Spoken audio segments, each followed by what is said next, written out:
kita berdoa. Kita tetap tegak berdiri, kita akan berdoa. Bapak Surgawi, kami bersyukur Tuhan pada pagi hari ini kami boleh datang beribadah pada Tuhan. Dalam ibadah keluarga boleh berkumpul bersama anak, mantu, cucu. Terima kasih Tuhan buat kesempatan yang Tuhan beri buat kami. Kini tiba saatnya kami mau mendengarkan firman-Mu Tuhan. Berfirmanlah buat kami semua, kami siap untuk mendengar. Urapi hamba-Mu, urapi setiap kami, agar kebenaran firman Allah sungguh boleh menuntun kami hidup berbuah sebagaimana yang Tuhan kehendaki. Terima kasih Bapa, dalam nama Tuhan Yesus Kristus kami peralaskan doa kami. Amin. Silakan duduk. Shalom. Selamat pagi adik-adik Victory Kids, adik-adik youth, dan Bapak, Ibu, Saudara sekalian yang kasih dalam Tuhan Yesus Kristus. Puji Tuhan, kita boleh bersama-sama berkumpul dalam rumah Tuhan untuk beribadah dalam ibadah keluarga. Shalom juga buat jemaat yang masih dalam keadaan kondisi kurang baik kesehatannya barangkali dan beribadah di rumah. Sehat-sehat, semuanya kuat sehingga boleh beribadah onsite bersama-sama dengan kita semua di tempat ini. Terima kasih, puji Tuhan. Tahun ini tema kita adalah Abides in His Love. Ini tema tahun 2023 dari Gereja Rehoboth Berea. Puji Tuhan. Dan tema bulan ini adalah receive atau menerima. Ya, menerima. Kita menerima kasih Allah. Pada bulan ini kita akan merayakan Natal dan ini adalah hal yang terindah di sepanjang tahun 2023 ini. Banyak hal sudah kita lewati, tanpa terasa kita memasuki bulan terakhir dari tahun ini. Bulan Desember, bulan terakhir dari tahun ini, dan kita bersama-sama akan memasuki tahun yang baru bersama dengan kasih Tuhan.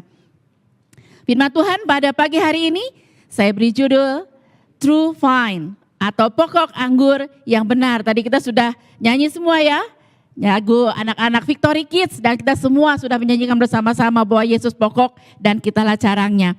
Kita akan baca natsnya terdapat dalam Yohanes pasal 15 ayat 1 sampai 5. Saya mengundang jemaat Tuhan untuk berdiri bersama-sama. Saya akan bacakan ayat yang ganjil, saudara ayat yang genap. Kita akan baca bersama-sama Yohanes pasal 15 ayat 1 sampai 5. Akulah pokok anggur yang benar dan Bapakulah pengusahanya.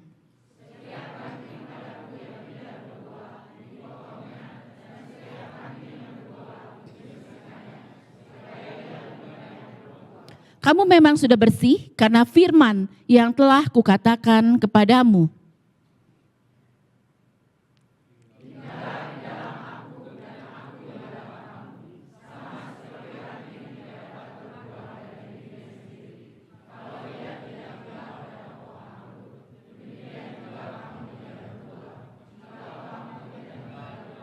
Kita sama-sama. Akulah pokok anggur dan kamulah ranting-rantingnya. Barang siapa tinggal di dalam aku dan aku di dalam dia, ia berbuah banyak. Sebab di luar aku, kamu tidak dapat berbuat apa-apa. Amin. Berbahagialah setiap orang yang mendengar dan melakukan firman Tuhan dalam hidupnya sehari-hari. Silakan duduk. Tuhan Yesus menceritakan tentang pokok anggur yang benar. Ayat masnya bagi anak-anak Victory Kids dalam Yohanes 15 ayat 4 bagian A. Yohanes 15 ayat 4 bagian A. Tinggallah di dalam aku, slide berikutnya. Ya. Tinggallah di dalam aku dan aku di dalam kamu. Untuk tunas remaja bahasa Inggrisnya ada di sana ya, abide in me and I in you. Tuhan Yesus menceritakan tentang pokok anggur yang benar. Di dalam ayat yang pertama dikatakan, akulah pokok anggur yang benar, kata Tuhan Yesus. Dan Bapakulah pengusahanya.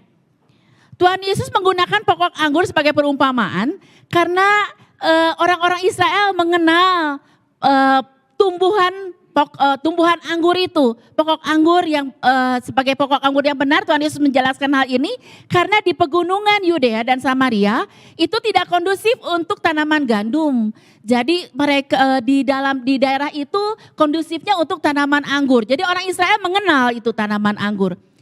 Tuhan Yesus menceritakan tentang perumpamaan pokok anggur sekaligus ini merupakan analogi tentang posisi kita sebagai ranting dengan Allah Bapa dan Allah Anak.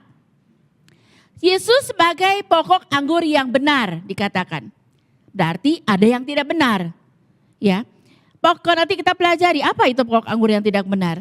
Pokok anggur itu merupakan sumber untuk nutrisi. Nutrisi itu tahu ya anak-anak ya. Nutrisi itu adalah zat makanan dari tanah disebar ke seluruh, ke batang, ke pohon, ke daun, ke bunga, ke buah, akhirnya berbuah. Ya, dan itu disalurkan lewat pokok. Dan Yesus katakan, akulah pokok anggur yang benar untuk menyalurkan nutrisi, makanan buat ranting-rantingnya. Juga pokok itu berguna sebagai penopang ranting. Ranting yang berbuah berat tentunya ditopang oleh pokok anggur. Dan dikatakan kita, saudara dan saya adalah rantingnya. Sebagai ranting kita tidak harus berbuah. Wajib untuk berbuah. Itu adalah perintah Tuhan. Tidak mungkin ranting itu tumbuh sendiri. Terlepas dari pokoknya, tidak mungkin. Itu segera akan mengering. Semua bertugas untuk menghasilkan buah. Semua ranting bertugas untuk menghasilkan buah. Dan setiap ranting yang berbuah dikatakan nanti kita belajari akan dibersihkan. Ya, pembersihan dilakukan oleh pengusahanya. Yaitu siapa? Bapa. Dikatakan tadi dalam Yohanes 15 ayat 1, akulah pokok anggur yang benar dan Bapakkulah pengusahanya. Bapak itu adalah pengusaha. Dia mengelola karena dia ingin menghasilkan hasil yang baik. Setiap orang yang punya perusahaan di dunia ini, dia akan mengelola dengan baik. Karena apa? Dia mengharapkan hasil. Demikian juga dengan Bapa di surga. Dia mengharapkan hasil. Kita diberi keleluasaan untuk berkarya, mengembangkan diri, tapi harus berbuah. Harus berbuah dan hidup kita bergantung kepada pokok anggur yang benar. Bapakkulah pengusahanya, dikatakan. Yesus bertanggung jawab atas kehidupan kita selama kita tetap tinggal di dalam Dia, tetap melekat pada pokok anggur itu, pokok anggur yang benar. Ada dua kemungkinan buahnya asam atau buahnya manis. Tahu siapa yang pernah melihat pohon anggur? Anak-anak ada yang pernah melihat pohon anggur? Belum. Nah, nanti ajak mami papinya ya untuk melihat pohon anggur. Pohon anggur biasanya adanya di atas begitu ya, pakai pakai teralis begitu di atas, begitu bisa teralis dari bambu, bisa teralis dari besi dan sebagainya. Nah, Yesus bertanggung jawab atas kehidupan kita selama kita tetap tinggal melekat pada pokok anggur ini. Tapi buahnya bisa masam, ada anggur yang asam? Ada ya.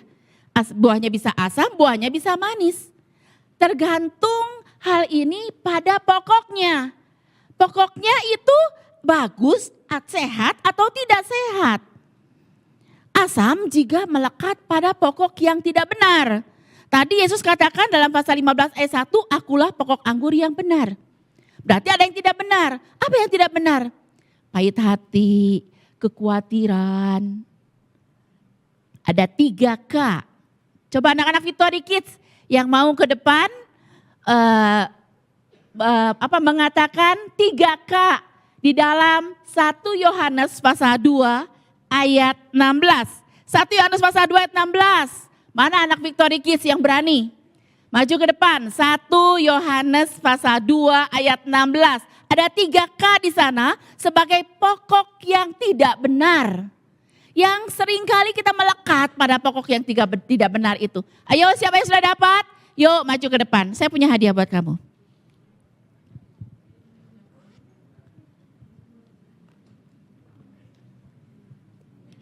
Ayo silakan anak Victory Kids maju yuk.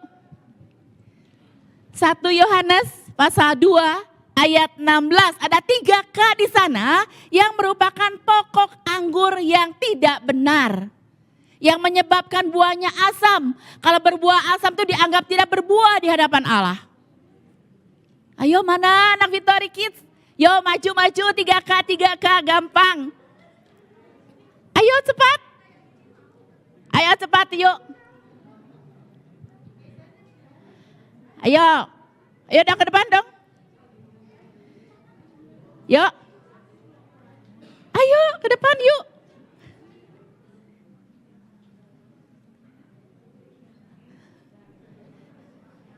Tetap aja kamu ngambil hadiah juga mesti ke depan kan, ke sini. Jason, come on. Ayo. Apa Cat? Yes, tunggu sebentar. Karena kamu berani ke depan, saya kasih 2. Ya, 3 Kak, ya tepuk tangan buat anak Victory Kids gitu dong.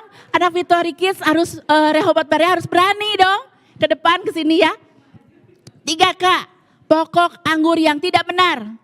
Yaitu keinginan mata, keinginan daging, dan keangkuhan hidup. Dalam 1 Yohanes pasal 2 ayat 16. Selain kepahitan hidup, selain kekhawatiran, itu akan buahnya itu asam. Apa misalnya contohnya ngomel, ngeluh, munafik. Itu buahnya. Tidak bisa menjadi berkat bagi orang-orang sekitarnya. Pohon tidak pernah menikmati buah. Yang menikmati buah adalah orang-orang yang sekitar pohon itu. Itu sebabnya kita harus berbuah yang manis, melekat pada pokok anggur yang sehat, yang benar, yaitu Tuhan Yesus Kristus. Itulah tujuan kita berada dalam dunia ini, kita harus menghasilkan buah. Buah itu untuk dinikmati oleh orang lain.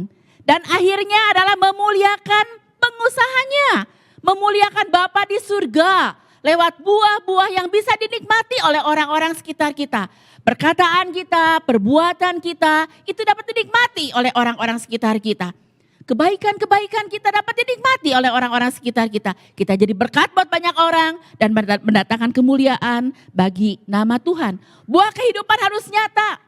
Mulai dari pikiran, lalu perkataan dan perbuatan itu harus sinkron semuanya. Kalau tidak, munafik namanya. Orang yang munafik adalah orang yang melekat pada pokok anggur yang tidak benar. Saudara, itu yang Tuhan kehendaki dalam hidup kita adalah hidup yang berbuah. Bapa sebagai pengusaha mengharapkan hasil. Tentu saja sebab itu dia mengelola kebun anggur itu. Kalau tidak menghasilkan sudah pasti dipotong. Sehingga kita tidak merugikan pokok anggur itu, sehingga tidak menyalurkan zat-zat nutrisi itu pada ranting yang sia-sia yang tidak menghasilkan buah. Dan tidak merugikan juga pengusahanya, yaitu Bapa. Jadi kita harus berbuah sesuai dengan apa yang diharapkan. Allah adalah pencipta, Allah adalah pengusahanya. Yang akhirnya Bapa akan dimuliakan, pengusaha itu yang akan dimuliakan. Bapa juga sebagai pembersih, dia membersihkan pokok anggur yang berbuah maupun yang tidak berbuah. Pada waktu saya mempelajari ini, luar biasa ya. Ternyata yang dibersihkan bukan cuman yang tidak berbuah, tapi yang berbuah juga dia dibersihkan. Ya, kita lihat 2 pokok dulu ya. Dari true vine atau pokok anggur yang benar. Yesus sebagai pokok anggur yang sejati, yang benar, dia penyalur nutrisi, membuat menjadi ranting-ranting sehat. Kemudian menopang berat daripada ranting bersama dengan buahnya. Bapa sebagai pengusaha, dia pengelola, pemilik yang ingin hasil yang terbaik. Dia pembersih ranting yang tidak berbuah maupun yang berbuah. Yohanes 15 ayat 2 mengatakan demikian. Setiap ranting padaku yang tidak berbuah dipotongnya, dan setiap ranting yang berbuah dibersihkannya supaya ia lebih banyak berbuah. Ranting harus berbuah, mutlak ya. Ranting harus berbuah. Yohanes 15 ayat 2 dikatakan kalau tidak berbuah dipotong, dan kalau ranting yang berbuah juga dibersihkan. Ayat ini menceritakan 2 kemungkinan bagi ranting, yaitu berbuah atau tidak berbuah. Kalau yang berbuah dibersihkan itu akan berbuah lebih banyak lagi. Seperti itu kata firman Tuhan.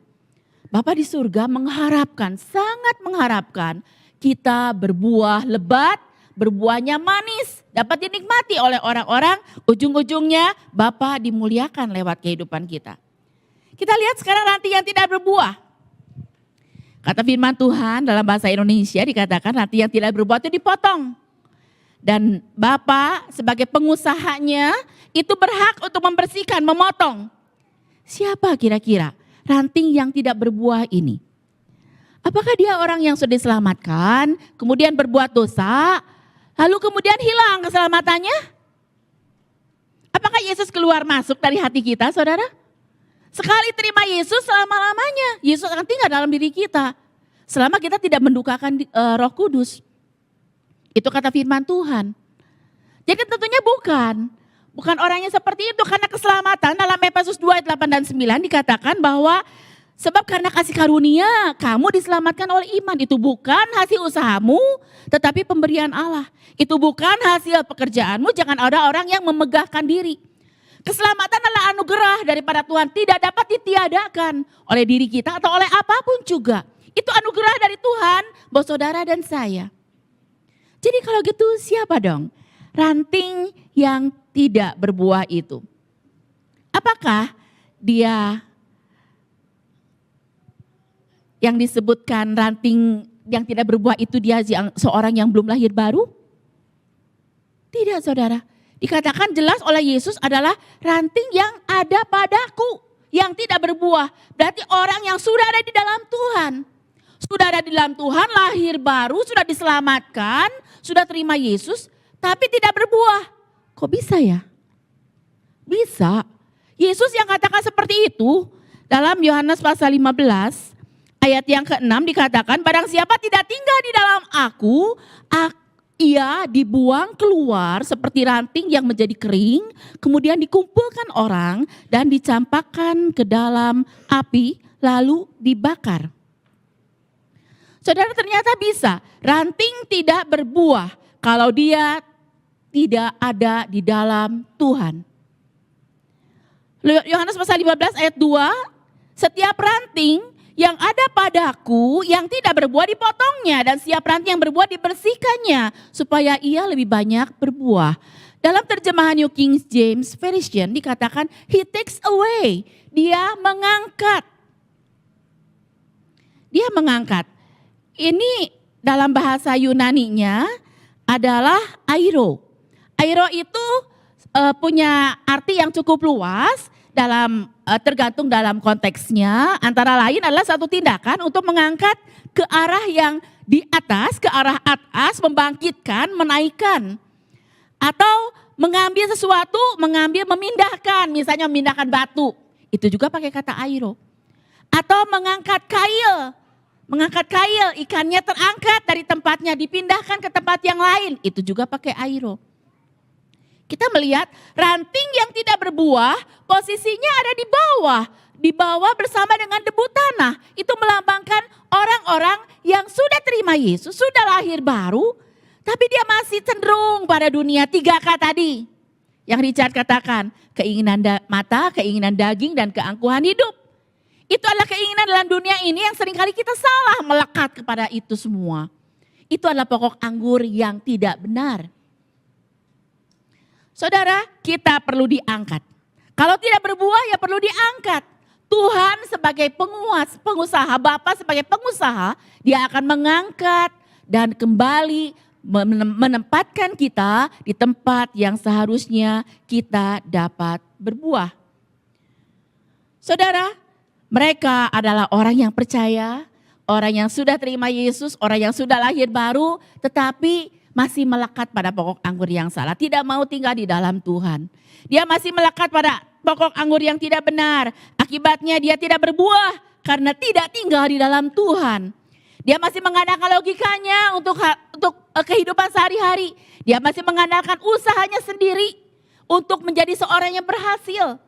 Dia lupa bahwa Yesus sebagai pokok anggur yang benar memberikan nutrisi. Memberikan apa yang dibutuhkan untuk kita bertumbuh di dalam Tuhan. Yesus sebagai pokok yang benar, pokok anggur yang benar, dia menopang ranting yang berbuah. Tidak ada kata ditinggalkan. Tidak pernah seorang diri. Kita ada bersama dengan pokok anggur yang benar. Kita perlu menyadari bahwa dia ada untuk kita. Orang yang tidak berbuat tidak menyadari bahwa Yesus adalah pokok anggur yang memberi nutrisi dan menopang. Saudara, dua pelajaran lagi yang kita pelajari pada pagi hari ini dari true vine atau pokok anggur yang benar. Tadi yang pertama, Yesus pokok anggur yang sejati, dia pokok anggur yang benar, hati-hati jangan salah melekat. Kemudian kedua, Bapa pengusahanya, dia menginginkan buah yang manis dan menjadi kemuliaan bagi namanya. Kemudian dia juga Bapa juga membersihkan. Ranting wajib harus berbuah, tidak bisa tidak. Setiap ranting yang tidak berbuah dipotong atau diangkat dari debu tanah. Dari kotornya dunia ini kita diangkat sehingga kita harus berbuah. Kemudian kita melihat ranting yang berbuah sekarang. Kalau ranting yang tidak berbuah itu diangkat, dibersihkan juga sama, dipotong juga. Kalau ranting itu bisa bicara, betapa pedihnya, betapa sakitnya, dipotong dan dibersihkan, dipangkas. Sama, yang berbuah juga dipangkas. Saudara, dalam bahasa Yunaninya adalah katario. Katairo itu adalah dibersihkan dari kotoran-kotorannya. Dibersihkan oleh apa? Jelas di sini Yohanes pasal 15 ayat yang ketiga mengatakan kamu memang sudah bersih karena firman yang telah kukatakan kepadamu. Sebab itu kita harus selalu punya waktu untuk belajar firman Tuhan. Secara pribadi ataupun berkelompok. Ada Sharon, ada Bless. Saudara di sana, saudara dan saya belajar kebenaran firman Allah. Firman Allah itu yang membersihkan kita. Gak enak saudara. Yang namanya dipangkas, dibersihkan, dipotong itu gak enak. Saudara barangkali menghadapi kesulitan, penderitaan, kok gak selesai-selesai. Ingat saudara, setiap masalah yang Tuhan izinkan terjadi atas hidup kita bersama-sama satu paket dengan solusinya. Kapan? Tunggu, sabar. Karena semua adalah pembentukan Allah untuk apa? Untuk kita berbuat lebih banyak lagi. Itu yang Yesus katakan. Saudara, perlu pembersihan, kita perlu dibersihkan. Dibersihkan oleh apa? Oleh firman Tuhan. Yohanes pasal 15 ayat 3 sampai 5 saya ulangi lagi ya, saya bacakan buat saudara biar ingat. Yohanes 15 ayat 3 sampai 5 yang tadi sudah kita baca sama-sama. Saya baca ulang. Kamu memang sudah bersih karena firman yang telah kukatakan kepadamu. Tinggallah di dalam aku, kata Yesus, dan aku di dalam kamu, sama seperti ranting tidak dapat berbuah dari dirinya sendiri kalau ia tidak tinggal pada pokok anggur.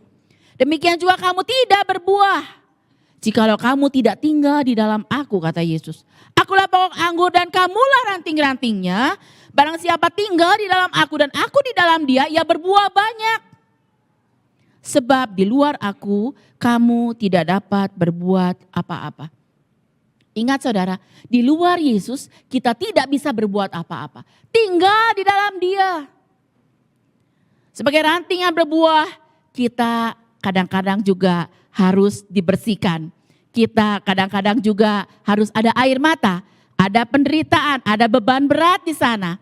Tetapi ingat satu hal, orang yang berbuah mengerti, jikalau dia menghadapi kesulitan bukan hukuman dosa, tidak selalu hukuman dosa. Bisa jadi kita kesulitan karena kita berbuat dosa. Tetapi ada kalanya kita menghadapi kesulitan tidak selalu akibat dosa, bukan hukuman dosa. Tapi itu diizinkan Tuhan sebagai pembersihan. Membersihkan ranting yang kotor untuk berbuah lebih banyak lagi.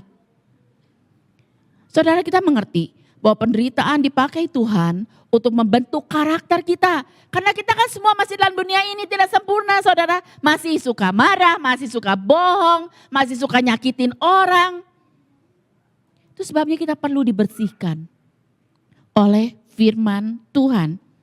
Mereka diumpamakan sebagai ranting yang dipangkas supaya getahnya itu mengalir. Supaya nutrisinya itu mengalir untuk berbuah lebih banyak lagi.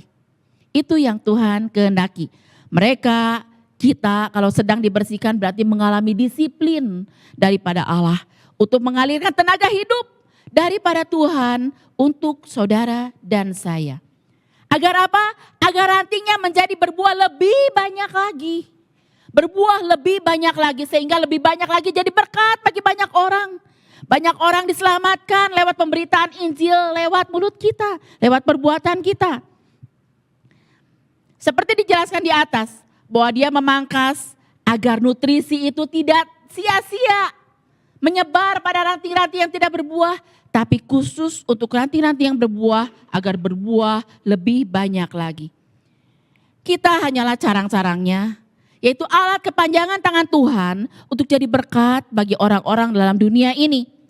Tanggung jawab kita adalah kita harus berbuah. Dan dimanapun kita berada sebagai carangnya, kita harus menjadi wakil Tuhan, menyalurkan kasih Tuhan, menyalurkan kebenaran firman Allah pada orang-orang sekitar kita. Sebagai ranting dari pokok anggur, ada dua hal yang bisa terjadi, adalah kita dipotong atau kita dibersihkan.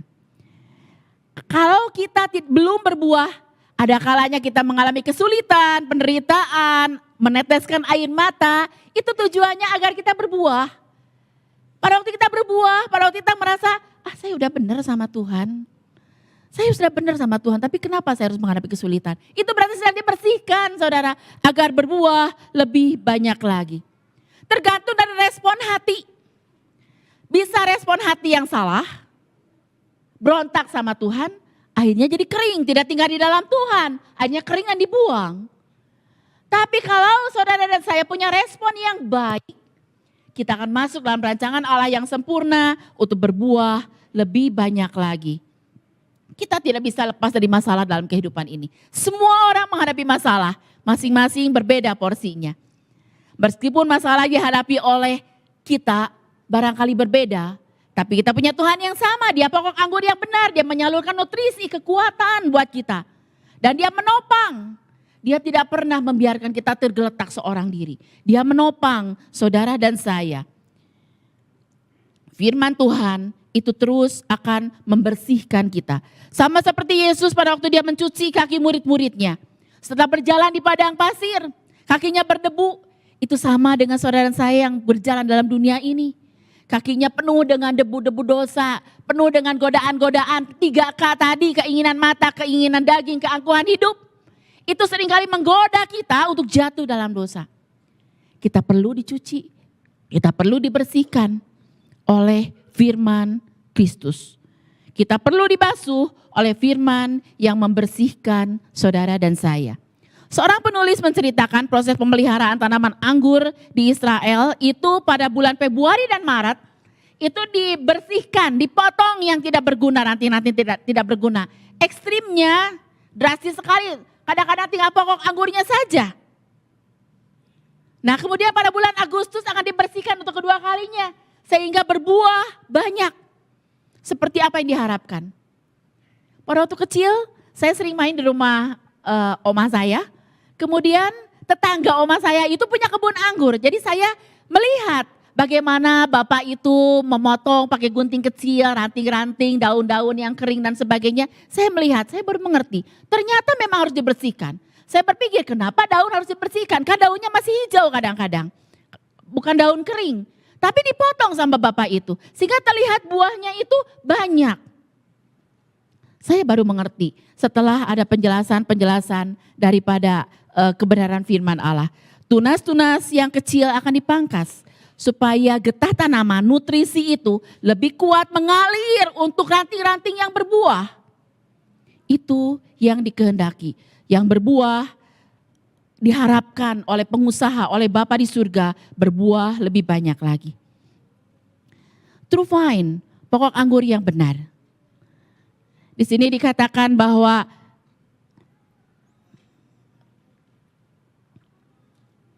Yohanes pasal 15 ayat yang ketiga. Dalam hal inilah Bapakku dipermuliakan, yaitu jika kamu berbuah banyak. Sekali lagi anak Victory Kids, maksudnya apa sih berbuah banyak itu? Yuk siapa yang mau jawab? Saya masih punya hadiah. Berbuah banyak itu artinya apa? Apa jadi dari telinganya keluar nanti buah anggur gitu? Dari telinga keluar buah anggur gitu? Atau dari bagian-bagian tubuh yang lain keluar buahnya? Buah anggur yang manis dinikmati oleh orang-orang? Seperti itu? Apa artinya berbuah? Tadi sudah dijelaskan. Ayo dong anak Victory Kids. Yuk. Mana anak Victory Kids? Anak youth juga boleh lah. Anak Victory Kids-nya kok malu-malu. Jason padahal kamu pinter. Come on. Airin mana Airin ya? Biasanya Airin cepat menjawab ya. Mana Airin ya? Halo Airin. Berbuah banyak itu artinya apa? Anak youth ada yang mau? Kalista, ke depan dong. Heidi, siapa yang mau di situ? Berbuah banyak artinya apa sih? Berbuah banyak artinya apa? Ayo dong. Ayo dong Kalista. Masa mesti dipanggil? Anak-anak youth Rehoboth Berea kan hebat-hebat. Berbuah banyak artinya apa Kalista? Menjadi berkat bagi banyak orang. Ya, puji Tuhan. Jadi berkat bagi banyak orang ya. Oke, saudara, Yohanes 15 ayat 8 mengatakan, dalam hal inilah Bapakku dipermuliakan, yaitu jikalau kamu berbuah banyak. Itu yang Tuhan kehendaki di dalam kehidupan saudara dan saya. Kita jadi berkat buat banyak orang, mendatangkan kemuliaan bagi nama Bapa di surga. Saudara, untuk berbuah lebih banyak, itu kita harus dibersihkan. Ingat, dibersihkan itu enggak enak. Ada air mata di sana. Tapi sesungguhnya Yesus sudah mati di atas kayu salib dan dia mengatakan it is finished. Selesai semua. Yesus sudah menanggung penderitaan, sakit, penyakit, air mata, penderitaan, duka cita kita. Semua ditanggung oleh Yesus. It is finished. Sudah selesai oleh Yesus di kayu salib. Dan dia bangkit pada hari yang ketiga. Dan dia naik ke surga untuk menyediakan tempat bagi saudara dan saya. Siapa yang setia? Adakah iman di bumi ini pada waktu aku datang untuk kedua kali, kata Yesus. Kalau kita tetap beriman, kita akan masuk ke dalam sukacita. Kita menunggu kedatangan Tuhan yang kedua kalinya. Yohanes 15 ayat 16 mengatakan, bukan kamu yang memilih aku, tetapi akulah yang memilih kamu. Dan aku telah menetapkan kamu supaya kamu pergi dan menghasilkan buah dan buahmu tetap konsisten. Supaya apa yang kamu minta kepada Bapa dalam namaku diberikannya kepadamu. Luar biasa ya, ini jaminan dari Tuhan buat saudara dan saya jikalau kita berbuah banyak. Yohanes 15 ayat 4, tinggallah di dalam aku dan aku di dalam kamu. Sama seperti ranting tidak dapat berbuah dari dirinya sendiri. Kalau ia tidak tinggal di pada pokok anggur, demikian juga kamu tidak berbuah jikalau kamu tidak tinggal di dalam aku. Saudara, untuk kita tetap tinggal di dalam Tuhan, kita harus melakukan antara lain 3 hal. Yang paling utama, cari Tuhan di dalam kehidupan kita. Dia menjadi prioritas dalam hidup kita. Kemudian kita menyediakan waktu yang cukup untuk bersekutu dengan dia. Dan kita memiliki relasi, selalu connect. Kita punya koneksi yang bagus dengan doa-doa kita dan dengan saat teduh kita. Maka kita melihat kasih Allah sudah dicurahkan buat saudara dan saya. Kita akan berbuah banyak jadi berkat bagi banyak orang. Lewat kebenaran firman Allah, lewat kasih daripada Allah yang begitu limpah yang saudara dan saya sudah rasakan. True vine, kebun anggur yang benar. 6 hal yang kita pelajari hari ini. Yesus sebagai pokok anggur yang benar atau yang sejati. Jangan salah melekat. Kemudian Bapa pengusahanya, ranting harus berbuah, wajib berbuah. Setiap ranting yang tidak berbuah dipotong atau diangkatnya. Setiap ranting yang berbuah dibersihkannya. Itu hal-hal yang menyakitkan. Tapi tetap setia dalam Tuhan. Karena Yesus itu memberikan nutrisi dan menopang. Dia sumber kekuatan bagi saudara dan saya. Dan tetap tinggal di dalam Kristus. Sediakan waktu yang cukup buat dia. Punya koneksi yang baik. Punya relasi yang baik dengan Tuhan. Saudara mau demikian? Amin. Kita berdoa. Kami bersyukur Tuhan untuk kebenaran firman Allah. Meteraikan dalam hati dan pikiran kami Tuhan oleh kuasa Roh Kudus-Mu. Tolong kami menjadi pelaku firman. Sehingga kami menjadi orang-orang yang berbuah lebat. Bahkan terus lebih banyak berbuah lagi, menjadi berkat bagi banyak orang dan mendatangkan kemuliaan bagi nama Tuhan. Terima kasih Bapa dalam nama Tuhan Yesus Kristus kami perlaskan doa kami. Amin.